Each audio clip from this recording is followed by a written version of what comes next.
Sejam muito bem-vindos a mais um episódio do Delta V Podcast com o Léo e com o Will. Will, vamos lá, vamos falar do que aconteceu na China. A gente está meio atrasado porque acontece, né? A gente tem que ser sincero que nos enrolamos com muitas coisas que aconteceram, mas isso acontece com todas as celebridades, né? Não sei se você quer, assim, asseverar alguma coisa sobre esse assunto. Não, assim, basicamente não. Bom dia, boa tarde, boa noite para todo mundo que nos assiste. Demorou um pouco para sair esse vídeo, mas está saindo, é isso que importa. Deixa eu só fazer uma observaçãozinha em relação ao vídeo anterior, que eu fico vendo os outros vídeos que a gente já fez para ver se tem alguma coisa certa, errada e tal. Eu tinha falado num vídeo, quando a gente estava fazendo os nossos palpites para a China, ato falho, China desde 2024. Claro que não, claro. A China foi corrida desde 2004, que foi a última vitória do Rubinho na Ferrari, inclusive. A última vitória do Schumacher na Fórmula 1 foi na China, em 2006. E o Hamilton jogou fora um título mundial na China, basicamente, né? Ele chega em 2007 podendo ser campeão, e ele para na caixa de brita, perde o campeonato basicamente ali, porque na corrida seguinte é Interlagos, o Massa ajuda o Raikkonen a ser campeão daquele jeito. Enfim, só mais uma coisinha. No nosso vídeo, acho que foi o da Austrália mesmo, né, Léo? Acho que sim. A gente tinha feito o vídeo das previsões. Eu acho que era o vídeo das previsões que a gente fez para a Austrália, que tá tudo rosa aqui no meu cenário, assim. Eu tô rosa, o fundo tá rosa, tá tudo rosa. Assim, é só para explicar. A gente tinha gravado esse vídeo junto com as nossas previsões para a temporada inteira, depois da pré-temporada. E eu fiquei falando especialmente mal da Alpine. Então eu botei aquele cenário rosa em homenagem a eles. Esse vídeo ainda não foi ao ar, ele vai daqui a pouco, né, Léo? Assim. E aí, por isso que tá aquilo tudo rosa. Aí ficou uma sombra esquisita em cima do meu quadrinho aqui. Olha que pecado, assim. Ficou uma sombra toda em cima do quadro do Senna. Eu acho que achei agora um jeito da cor ficar só atrás de mim e não eu ficar da cor que tava o cenário. Mas enfim, vamos em frente. Corrida na China... Só reforçando que o daqui a pouco nosso, ele é um pouco relativo. Exato, enfim. Mas o nosso tempo, ele passa diferente do resto das pessoas. É isso. Mas assim, a vantagem no YouTube é que, dependendo de como você ordena, você nem repara a diferença de uma coisa para outra de tempo. Mas enfim. Corrida na China, vamos lá. E olha que a gente tem que falar da corrida da China, considerando que ainda não aconteceu a corrida do Japão, hein, Léo? Se liga nisso. Pois assim. A gente vamos fingir demência. É um exercício de abstração, que a gente tá gravando isso logo depois da corrida. Nada aconteceu. O Grande Prêmio do Japão não. Exato. Não seremos influenciados pelo futuro que nós não somos capazes de imaginar. Então, e a gente pode começar a nossa análise pela sprint, que é importante. Primeira sprint da temporada. Infelizmente, foi bem apagadinha. Eu achei uma corrida sem emoção. Assim, a classificação foi tudo que a gente esperava, se a gente avaliar a corrida anterior. E, assim, não mudou muita coisa. É uma corrida muito curta e que não tem muito o que fazer. O que você achou, Will? Então, eu achei que essa corrida de sprint foi muito condicionada pelas mais largadas, né? Hülkenberg largou mal, Verstappen largou muito mal, Antonelli largou mal, e com isso, assim, com tão pouca duração da corrida, não teve muito o que fazer a partir dali. O Antonelli foi parar lá no grupo do Hadjar, teve o toque, foi corretamente punido, e meio que depois ficou condenado a brigar com as McLaren, enquanto o Russell brigava lá na frente com as Ferrari, né? Ali, acho que foi mais um exemplo de que, para a gente não esquecer de que, apesar de tudo, o Antonelli ainda tem pouquíssima idade, ainda não é um piloto acabado, assim, claro que ele tem um talento gigantesco, ele não foi uma aposta da Mercedes à toa durante esse tempo todo, mas assim, largou muito mal, se enrolou lá atrás, foi punido, deu a sorte daquele safety car, dele conseguir voltar, tirar a diferença que ele tinha pro pessoal da frente, e ficou se embolando ali com as McLaren. O pessoal tá largando mal demais, né? Assim, não só ele, Verstappen teve uma largada miserável na sprint, cobrou seu preço, porque ele não chegou nem perto de pontuar. Normalmente é um cara que, né, assim, é o leão das corridas de sprint e foi aquele sofrimento. O Antonelli, pelo menos, ele conseguiu se recuperar, né? Chegou em quinto, não foi? Ele foi um dos que alguma coisa ele conseguiu fazer Sim, ali. sim. Agora, a Red Bulls foi deprimente. É. Não, eu acho que realmente, além da corrida ser muito curta, esse safety car ele deu uma engessada em qualquer coisa que podia acontecer diferente nessa corrida. Em compensação, quem teve uma boa sexta e um bom começo de sábado, o jogo virou no final do dia, né? Assim, com o que viria a acontecer com o Russell, e aí a configuração do domingo ficou já um pouco diferente. Mas a gente fala isso daqui a pouquinho. Eu tinha até selecionado para a gente falar primeiro das Mercedes e depois das Ferraris, para falar então das McLarens. Mas como elas não largaram, vamos falar logo da McLaren, que a gente já se livra disso, né? Assim, tá vendo? Eu vou sempre dar um jeito da gente falar primeiro da McLaren. Tá? Assim, nesse caso, um ótimo motivo o fato de elas não terem conseguido nem largar no Grande Prêmio da China, junto com o Bortoleto, junto com o Albon, né? Foi uma corrida em que 4 carros nem largaram. Sim. E assim, o Piastri, segunda vez dele seguida nesse campeonato, né? O que dói no coração. Pois é, e assim, vamos lá. Sinceramente, a McLaren tinha feito bons treinos, assim, ela ficou mais perto de se embolar com a Ferrari, inclusive, do que de estar perto da Red Bull. Quer dizer, ela conseguiu abrir essa diferença, coisa que na Austrália não dava para antever, porque foi mais embolado aquilo ali, né, com o Radiar largando tão bem. Fez uma corrida sprint honesta, não foi nada demais, ela não chegou perto do ritmo de Mercedes e Ferrari lá na frente. Andou com o Antonelli, porque o Antonelli fez o que fez, foi punido. E aí nem consegue largar, coloca o Piastri nessa situação dele não conseguir andar 1 metro nas 2 primeiras corridas, né? E começa a levantar aquela lebre do que afinal está acontecendo nessa interação, nessa integração entre chassi McLaren e motor Mercedes, né? Você tem alguma teoria em relação a isso, Léo? Tem alguma coisa que você queira comentar? Olha, eu acho que não é bom a gente ficar especulando, mas assim, digamos que pode ter um pouquinho de dor de cotovelo aí pelo que aconteceu ano passado, né? Você fornecendo o motor para quem foi o campeão, tanto de equipe como de piloto. Enquanto você tá lá atrás. Lá atrás não, né? Mas, assim, você andando bem atrás do que a McLaren fez ano passado. E esse ano o jogo virou e a gente não sabe exatamente se isso é uma coisa já premeditada ou não. Mas o que eu entendi de tudo isso que está acontecendo nesse início de campeonato é que a Mercedes ela entrega o software básico para você manejar o motor ali, e as equipes, clientes, elas têm que fazer o fine-tuning de tudo, dos sistemas, para poder extrair o máximo que aquele motor tem para dar. E nenhuma delas está conseguindo.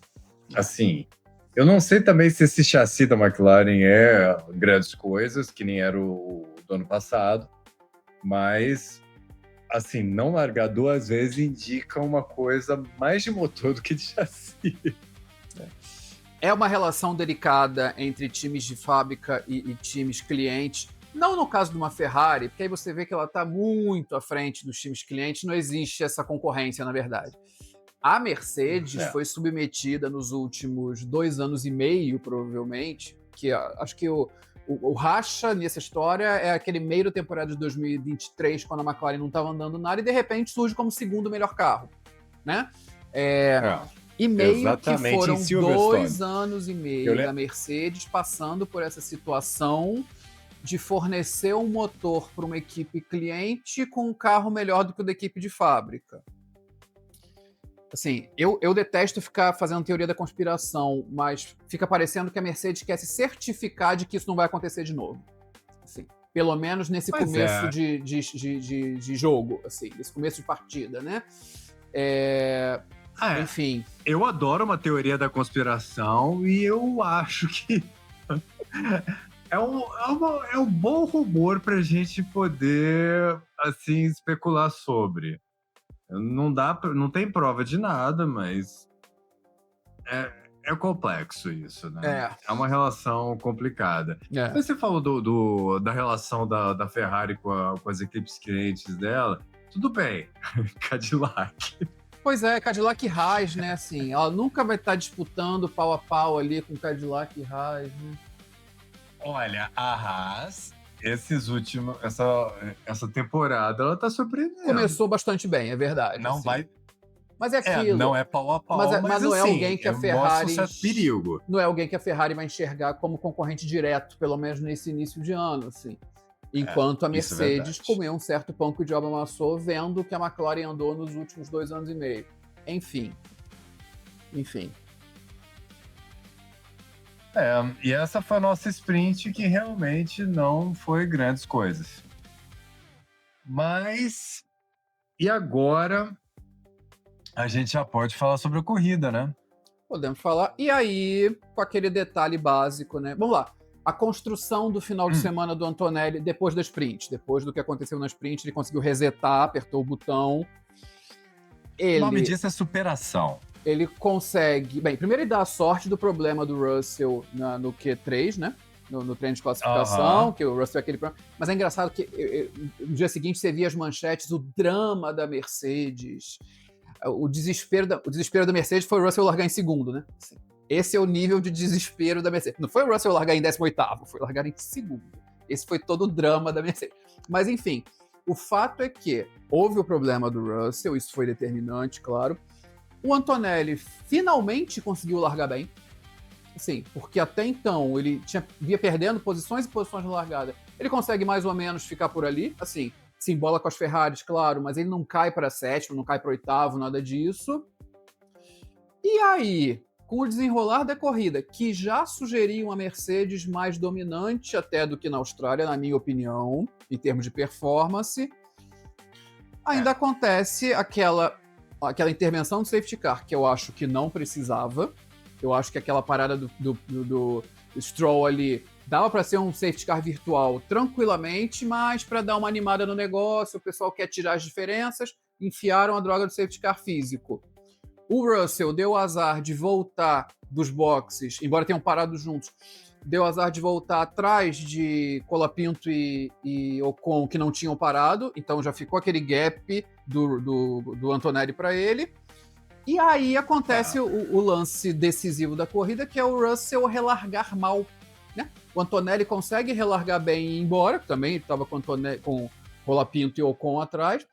E o Russell, ao invés de partir para cima desses caras, perde tempo com as Ferraris, assim. É ultrapassado. E aí, quando ele consegue se livrar das Ferraris, já está numa diferença que ele não conseguia mais recuperar. Assim. Então, ali, o universo acabou conspirando a favor do Antonelli para ele ganhar aquela corrida, né? Assim, mal comparando, foi exatamente o inverso do que aconteceu na Austrália, que quando o Antonelli conseguiu chegar em segundo, ele tinha uma diferença já tão grande para o Russell que não adiantava brigar. Aí ficou aquele jogo, da mesma forma que aconteceu na Austrália, de um tentar mostrar para o outro que era mais rápido, que podia chegar, mas com uma diferença tão grande que já não fazia diferença nenhuma na prática. Assim. Assim, o problema é que o menino tá traumatizado, né? A primeira chance real que ele tem de ganhar um campeonato, de repente ele vê as coisas mudando pro lado dele. E assim, tudo bem, ano passado ele era o primeiro piloto, mas ele já vinha de uma relação com o Hamilton, que ele estava andando até melhor que o Hamilton no final. Sim, mas mesmo assim ele era tratado como segundo piloto. E agora, quando ele vê a coisa... Ele sempre foi chorão. O Russell é chorão de natureza. E eu acho que esse trauma influenciou na reação dele do que aconteceu. Que ao contrário da corrida da Austrália, dessa vez o ioiô foi bem menos impactante, né? Assim, a Mercedes, quando chegou na Ferrari, passou. Assim, e não ficou aquela ida e volta como a gente viu pelo menos durante aquele pedaço do Grande Prêmio da Austrália. Foi uma coisa mais natural. E aí, meio que passou a impressão, pelo menos naquele momento, de que o gap era maior, de fato, de que a Mercedes estava um tanto mais na frente do que a Ferrari, né? Que, por outro lado, protagonizou a briga da corrida, né? E nessa eles fizeram entretenimento da corrida, porque realmente foi a briga mais bonita de se ver, foi entre o Leclerc e o Hamilton. Intensa, claro, mas foi leal, limpa. Nenhum dos dois saiu cuspindo marimbondo daquilo. Acho que meio os dois gostaram de ter participado daquele momento. que foi de fato o ápice da corrida. Foi o que mais chamou atenção. Numa corrida que ficou meio esvaziada, por um lado, pelas não largadas, né? Assim, a gente não chegou à conclusão nenhuma do que a McLaren poderia ter andado. Ela fica lá na frente muito segmentada, só Mercedes e Ferrari. E, em compensação, lá para trás, assim, incluindo uma presença ilustre lá atrás, né? Assim, você quer falar sobre isso, Léo? Olha, eu queria dizer, primeiramente, que além do carro não tá bom, existiu o fator azar, porque Verstappen fez o pit stop, saiu, logo depois o que aconteceu? O safety car. Então, assim, além do carro estar uma porcaria, um carro pesado, e assim, o motor, e parece que o motor ele não é o culpado desse desempenho pífio que eles estão tendo. Eu acho que isso aí vem muito mais do carro em si, do projeto, do que do motor. Confesso que fiquei meio impressionado com a queda de performance comparada com o que foi na Austrália. A Austrália a gente não tem como avaliar o que o Verstappen poderia ter andado, porque ele bate e larga em último. Mas assim, o Hadjar largou muito na frente, bem ou mal conseguiu se sustentar por ali até quebrar, e o Verstappen escalou o pelotão para ficar empacado atrás do Norris no final. Ok, chegou mais ou menos onde se esperava que ele chegasse, considerando de onde ele saiu. A queda de performance... A Red Bull estava nessa corrida... Não vou nem comentar a atrapalhada que o Hadjar dá no Berman quando eles estão brigando com o outro. O Hadjar roda na frente do Berman, o Berman tem que ir lá fora, perde um tempão e depois voltaria para ser quinto ainda, né? Mas, assim, o Verstappen andando tão para trás... brigando de novo com o Lindblad, né? E de novo tendo dificuldade para se livrar. Isso que eu ia falar, o pequeno detalhe que o Lindblad não deixou ele passar de novo. Ele pegou e fez briga. Quando ele chegou atrás do Lindblad... Não, tá baixando a cabeça, o menino... O carro dele balançava tanto, assim, eu fiquei, meu Deus, ele realmente deve estar brigando demais. Esse carro deve ser muito difícil. Porque não era uma questão do Lindblad estar tendo que bloqueá-lo. Ele não estava facilitando, tudo bem. Mas a ruindade do carro do Max naquele momento também era meio um prenúncio da desgraça maior ainda que viria adiante. O fato é que o Verstappen está fazendo novos amigos, né? Ele está se acostumando a andar junto de Racing Bulls, Alpine e Haas. Foi o que a China deu a sugerir, assim. Foi por lá que ele andou o tempo todo, assim. Né? O problema principal é que quando a gente fala isso em relação a Haas, é uma puta vitória.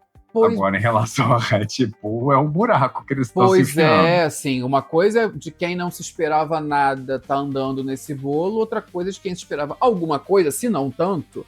Acho que ninguém esperava que o conjunto Red Bull Ford ia sair voando e ganhando tudo desde o início.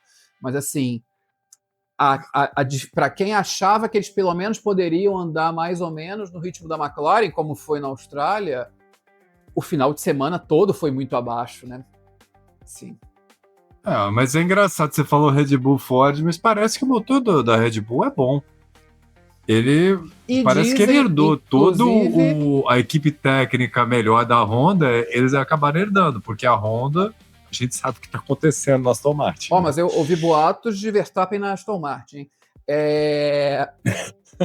O curioso, eu li um negócio que, assim, parece que a Racing Bulls consegue extrair mais do motor Ford, do motor RBPT Ford, do que a própria Red Bull. Assim, olha que coisa insana, assim. Tem alguma coisa esquisita nesse casamento, pelo menos no carro da equipe principal, que tá fazendo com que a satélite ande melhor. Assim, é bizarro. Mas eu acho que aí o problema não é o motor em si.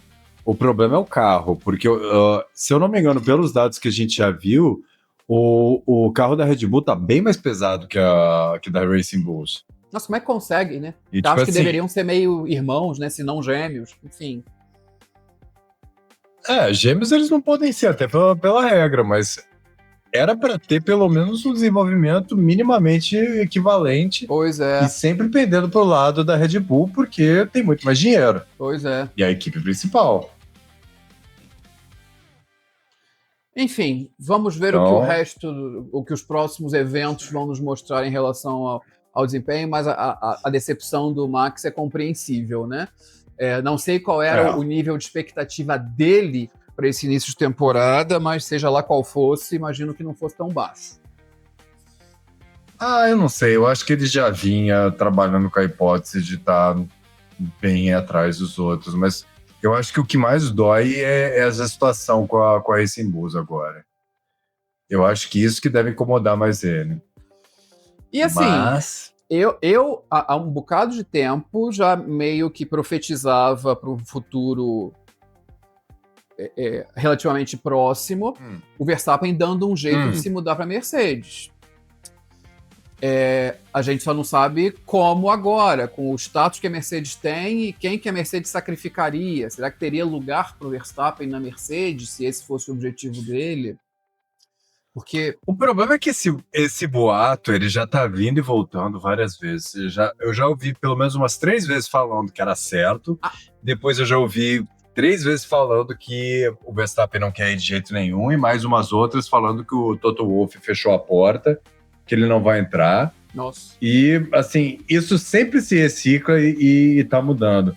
Agora há pouco você falou do boato do Verstappen na Aston Martin.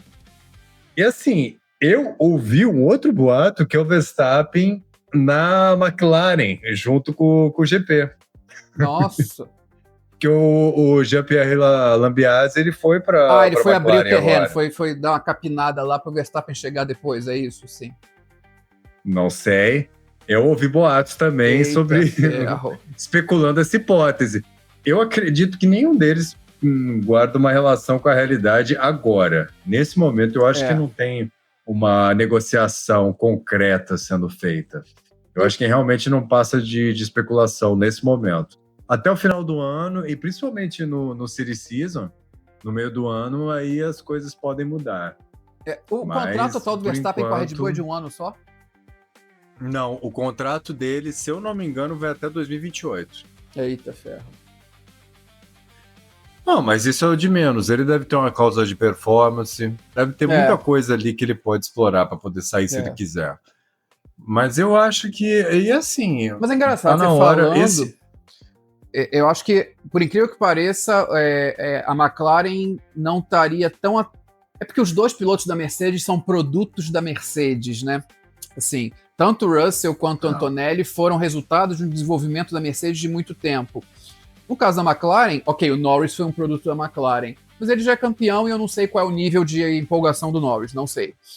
O Piastri veio por outro caminho, né? O Piastri era piloto de desenvolvimento da Alpine, e aí ficou aquela relação, ele se muda para a McLaren, tem aquela questão processual praticamente, né? E chega à conclusão de que ele não tinha vínculo nenhum com a equipe Alpine. Ele era contratado do programa de desenvolvimento de pilotos da Alpine, então ele estava livre para assinar com a equipe que ele quisesse. Foi assim que ele foi parar na McLaren. Não sei, assim, vamos ver o que o futuro vai dizer em relação a isso, né? Mas imagino que muita coisa deve estar passando pela cabeça do Verstappen, andando do jeito que ele está nesse início de temporada. Enfim. Já os amigos novos dele devem estar felizes. O pessoal da Haas, o pessoal da Alpine, né? Que está andando acima do que a gente esperava deles, né? Até porque a Alpine ela saiu do fundo do poço. Pois é. Assim. Gasly fez outra ótima corrida na China.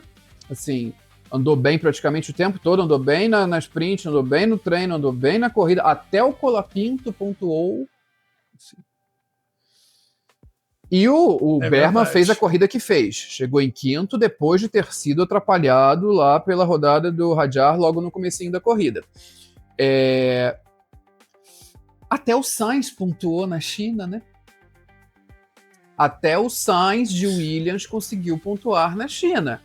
E aí isso deixa meio a gente entristecido o fato do Bortoleto não ter conseguido nem largar. E o que mais me preocupa particularmente foi o fato da Aston, que sobrou, a do Hülkenberg, que aparentemente só uma pode largar, né?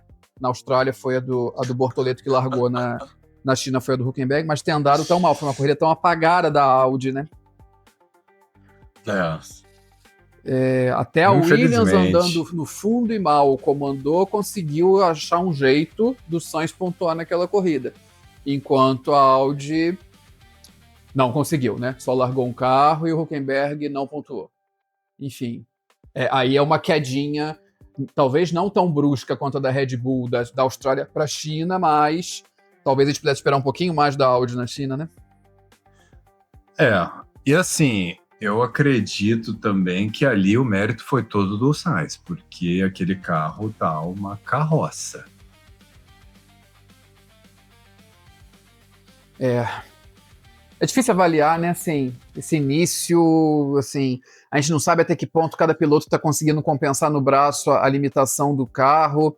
O fato é que, por conta desse começo tumultuado de McLaren e Red Bull, e de surpresas de algumas outras equipes, o campeonato o de construtores saiu da China de um jeito hilário, né? Porque, claro, Mercedes e Ferrari disparadas lá na frente. Mas aí, a terceira colocada no campeonato de construtores saindo do Grande Prêmio da China era a McLaren, por causa da pontuação da corrida sprint, né? Com 18 pontos. A McLaren com 18 pontos. Os pontos do Norris na Austrália e os pontos que ela conseguiu na corrida sprint da China. Aí você tinha a Haas com 17, a Red Bull e a Racing Bulls, cada uma com 12, a Alpine com 10. Todo mundo embolado ali. Quer dizer, 5 equipes formando esse, entre aspas, segundo pelotão. Aproveitando-se da desgraça alheia, não é problema delas, assim. Para aí você ter um degrauzinho, claro, para Audi e Williams, cada uma só com 2 pontos, e a Cadillac e a Aston sem passar perto de pontuar, né? Enfim, as circunstâncias do final de semana fizeram com que da Ferrari para baixo, quer dizer, tirando as 2 primeiras, fosse isso o campeonato. Gente que estava devendo, como McLaren e Red Bull, se embolando com gente que estava surpreendendo, como Haas, a Racing Bulls e a Alpine, né? Quem diria? Alpine. Eu ainda acho que a Alpine é mais surpreendente até o momento. E obviamente contrariando a minha previsão do início da temporada, né? Eu falei que a Williams seria surpresa e a Alpine seria as minhas previsões também recentes, mas não vamos falar disso agora, não. Em momento oportuno. Rapidamente, só para destacar da transmissão, eu não tenho, assim, eu tenho problemas com aquele repórter, o Guilherme Pereira. Quer dizer, não sei se ele pode ser uma ótima pessoa no trato e tal, eu acho que nas transmissões, e assim no futebol também, tá? Assim, ele nunca acrescenta nada, assim. Ele é um repórter que não traz nenhuma novidade, ele só acha, ele sente, ele percebe. Ele é um impressionista. Ele circula pelos lugares, pelo paddock, e ele tá sempre sentindo alguma coisa, ele capta um sentimento, assim, é impressionante. E ainda calhou na China de juntar com o comentário do Christian Fittipaldi, que com todo respeito ao que foi o Christian como piloto, é outro, que é o Guilherme Pereira na cabine. Ele não acrescenta nada. Ele repete o que as outras pessoas acabaram de falar. Já era assim na ESPN, tá? Ele, na transmissão da Indy que ele fazia no ano passado, ele não acrescenta nada. Então foi meio puxado. Tá? Enfim. Vamos seguir acompanhando. Diferente de você, eu sinto falta da transmissão da Band, eu não consigo sentir falta não, porque eu achava todo mundo muito chato. Mas, assim, o fato é que o pessoal precisa dar uma... Vai depender muito das escalações, né? Guilherme Pereira e Christian Fittipaldi, eu tenho dificuldade. Do repórter astrológico, que sente auras e afins. Achei bacana isso. Quer arrematar com as suas conclusões dessa corrida, Léo? O que você achou? O que você tira de lição do Grande Prêmio da China? Do final de semana da China, né? Que teve a corrida sprint também. Olha, foi bacana ver a primeira vitória do Antonelli, tá? Eu achei que merecida, apesar do que aconteceu com o Russell no Q3, eu achei que foi bem merecida, ele conseguiu manter durante toda a corrida, e assim, infelizmente também não saiu muito do que a gente estava esperando, não mudou tanta coisa assim. As surpresas foi mais quem não largou. E talvez o desempenho pífio da Red Bull, mas assim, não mudou muito a expectativa até então. Eu só achei a minha percepção depois da corrida da China comparado com o que a gente tinha visto na Austrália. Primeiro que na China aconteceu o que eu achava que ia acontecer na Austrália, que era o Antonelli ganhar e a Red Bull especialmente mal. Na Austrália, a Red Bull foi honesta e o Antonelli não ganhou, aconteceu isso tudo na China. Enfim, eu achei que as distâncias foram maiores, achei que a Mercedes se impôs mais sobre a Ferrari. Isso acabou ficando meio disfarçado porque a briga entre os Ferraris foi tão legal que meio que chamou atenção como objeto da corrida. No fim das contas, como o resultado da Austrália foi o inverso da China, eles saíram de lá com uma diferença que foi o resultado da sprint, né? Que o Russell foi primeiro, o Antonelli foi o quinto, a diferença de pontuação era essa, foram teoricamente para um tirateima no Grande Prêmio do Japão, antes do mês sabático que a Fórmula 1 tiraria depois. Eu fico pensando, o que será que se passa na cabeça do italiano, vendo um italiano ganhando uma corrida depois de tanto tempo, depois de 20 anos, correndo contra a Ferrari. Isso é verdade. Né? Assim, quer dizer, será que a Ferrari poderia ter evitado isso? Será que ela poderia ter bancado a carreira do Antonelli, ao invés dele ter sido um piloto Mercedes desde o início?